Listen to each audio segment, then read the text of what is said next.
Chile no es un país que asociemos con asesinos en serie, pero nuestra historia criminal tiene casos que marcaron generaciones completas.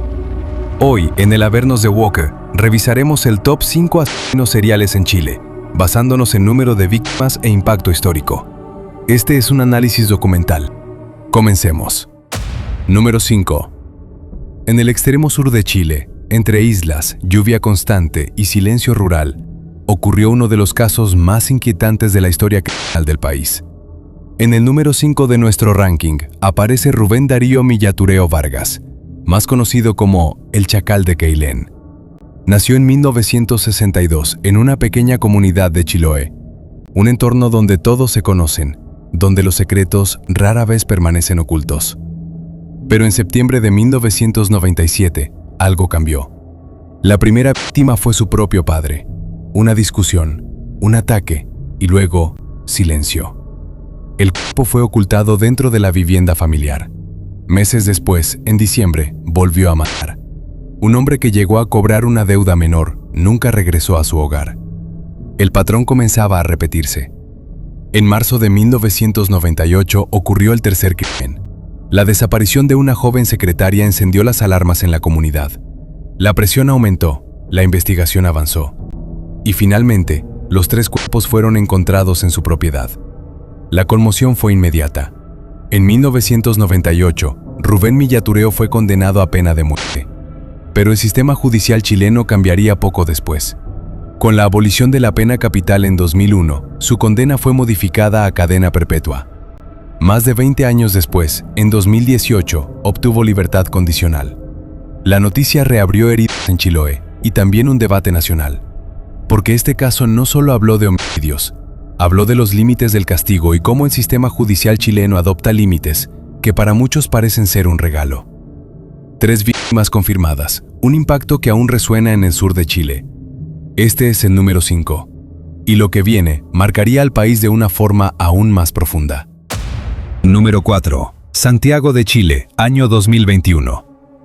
Una ciudad grande, ruidosa, llena de millones de personas que cada día salen a trabajar y que esperan volver a casa con normalidad. Pero ese año, en algunos barrios de la capital, comenzó a crecer una sensación incómoda, un rumor que poco a poco se transformaría en miedo.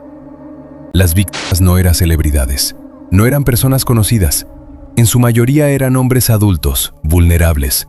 Y fue precisamente ese tipo de personas las que comenzaron a aparecer en el centro de una serie de crímenes que desconcertaron a las autoridades.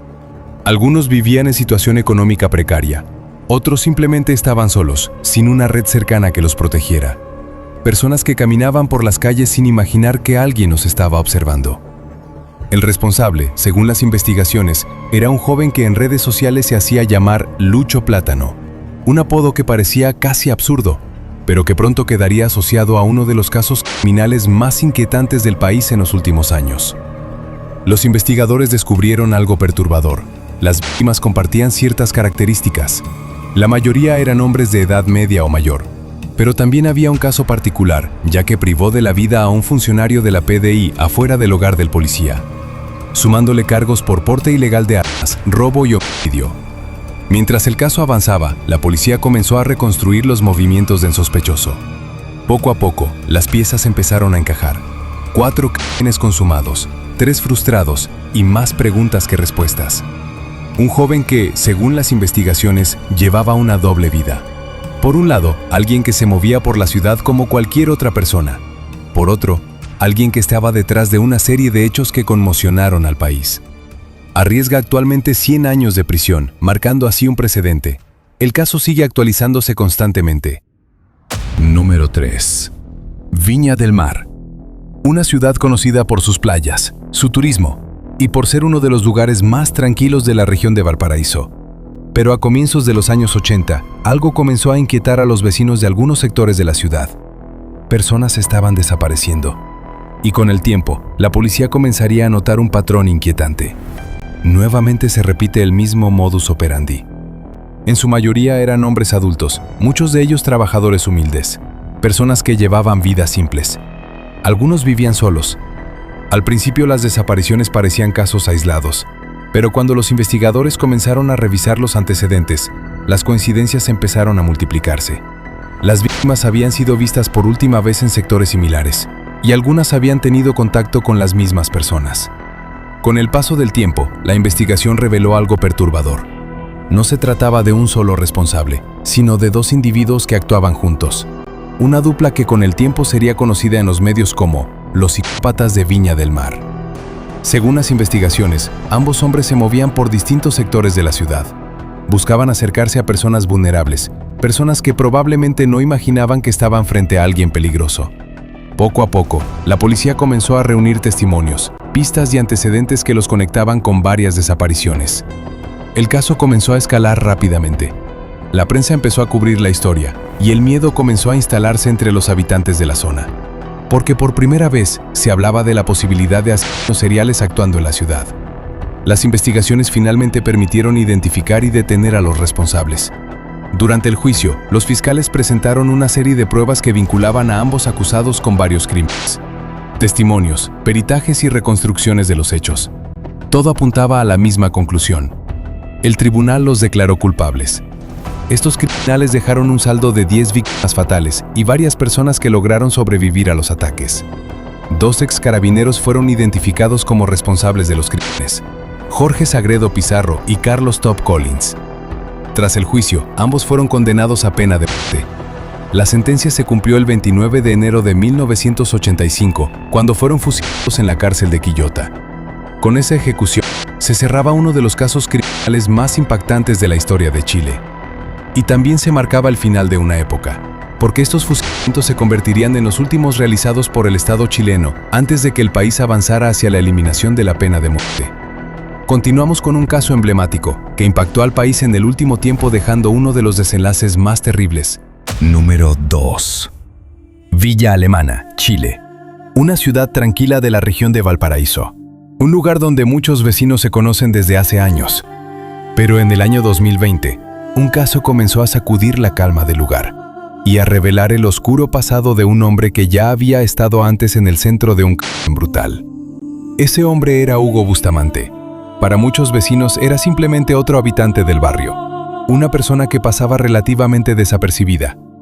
Pero lo que muchos no sabían era que su nombre ya estaba registrado en uno de los casos criminales más impactantes ocurridos en Chile años atrás. Décadas antes, Bustamante había participado en un crimen que terminó con el deceso de una pareja y su hijo. Por ese caso fue condenado y pasó varios años en prisión, incluso formando parte de un capítulo de la célebre serie chilena, Mea Culpa, en el capítulo llamado El Tambor. Sin embargo, con el paso del tiempo, logró obtener la libertad y volvió a integrarse a la sociedad. Ese pasado parecía haber quedado atrás. Pero en 2020, una nueva investigación policial volvería a poner su nombre en el centro de la atención nacional. Todo comenzó con la desaparición de una joven, una adolescente que vivía con su tía y visitaba a su madre en la misma ciudad. Había salido de su casa y nunca regresó. La búsqueda movilizó rápidamente a familiares, vecinos y autoridades. La policía comenzó a reconstruir sus últimos movimientos, testimonios, cámaras de seguridad, personas que la habían visto por última vez. Poco a poco, todas las pistas comenzaron a apuntar hacia un mismo lugar, la casa de Hugo Bustamante. Los investigadores descubrieron que la joven había tenido contacto con él poco antes de desaparecer. A partir de ese momento, el caso tomó un giro dramático.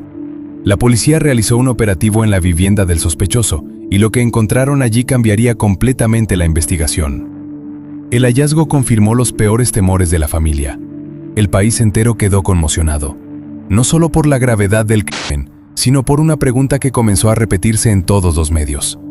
¿Cómo era posible que alguien con antecedentes tan graves hubiera recuperado la libertad? El caso desató un enorme debate en Chile sobre el sistema judicial y las evaluaciones para conceder beneficios penitenciarios. Durante el juicio, los fiscales presentaron pruebas, testimonios y antecedentes del acusado. La evidencia era contundente. Finalmente, el tribunal dictó sentencia. Hugo Bustamante fue condenado a prisión perpetua calificado, la pena más dura contemplada por la legislación chilena. Esto significa que deberá cumplir al menos 40 años en prisión antes de poder optar a cualquier tipo de beneficio. Aunque para la mayoría de personas este beneficio debería ser inexistente para casos de esta gravedad. Pero la historia no terminó con la sentencia. Con el paso de los meses, la investigación reveló un dato que dejó aún más preguntas en el aire. Las autoridades descubrieron que la madre de la joven también tenía conocimiento de lo ocurrido. Durante el proceso judicial se determinó que había participado encubriendo el crimen, ayudando a ocultar información clave después de los hechos en contra de su propia hija. Por su participación, el tribunal la declaró culpable. La mujer fue condenada a prisión perpetua calificado por su rol en el caso. Una información que sorprendió a gran parte del país y que añadió un nuevo nivel de conmoción a una historia que ya era profundamente impactante. Pero incluso después de las condenas, el caso volvió a tomar un giro inquietante. Tiempo más tarde, en una entrevista desde prisión, Hugo Bustamante aseguró haber cometido otro homicidio años antes. Un crimen que, según sus propias palabras, nunca había sido investigado. La confesión encendió nuevas dudas entre investigadores y periodistas. ¿Había más víctimas? ¿Podrían existir otros casos que nunca fueron descubiertos? Hasta hoy, esa pregunta sigue abierta. Porque cuando se revisa la historia completa de Hugo Bustamante, muchos creen que lo que se conoce podría no ser toda la verdad. Número 1. A finales de los años 90, en el norte de Chile, una pequeña ciudad comenzaba a crecer rápidamente en medio del desierto. Ese lugar se llamaba Alto Hospicio, un sitio marcado por la pobreza, la migración interna y la falta de oportunidades. Pero también por algo más, algo que durante años permaneció oculto. Todo comenzó con desapariciones, adolescentes y jóvenes que salían de sus casas y simplemente no regresaban. Muchas de ellas provenían de familias humildes. Algunas estudiaban, otras trabajaban para ayudar en sus hogares, pero casi todas compartían algo en común, y es el patrón que se repite constantemente. Vivían en sectores vulnerables de la ciudad. Las familias comenzaron a denunciar las desapariciones. Madres que recorrían comisarías, padres que pegaban carteles en las calles. Pero durante mucho tiempo, las respuestas que recibían eran siempre las mismas. Algunas autoridades insinuaban que las jóvenes se habían ido por voluntad propia, que probablemente habían escapado, que quizás estaban viviendo en otras ciudades. Pero las familias nunca dejaron de buscarlas. Con el paso de los años, las desapariciones comenzaron a acumularse. El caso empezó a llamar la atención de la prensa, y finalmente, la presión pública obligó a reabrir las investigaciones. Fue entonces cuando los detectives comenzaron a conectar los puntos. Las pistas comenzaron a llevar hacia un mismo nombre, un hombre que se movía por la ciudad, que conocía los sectores más vulnerables y que había tenido contacto con varias de las jóvenes antes de que desaparecieran. Su nombre era Julio Pérez Silva. Cuando los investigadores profundizaron en su historial, descubrieron una serie de antecedentes inquietantes, testimonios, movimientos sospechosos y vínculos con varias de las víctimas. La policía finalmente logró detenerlo.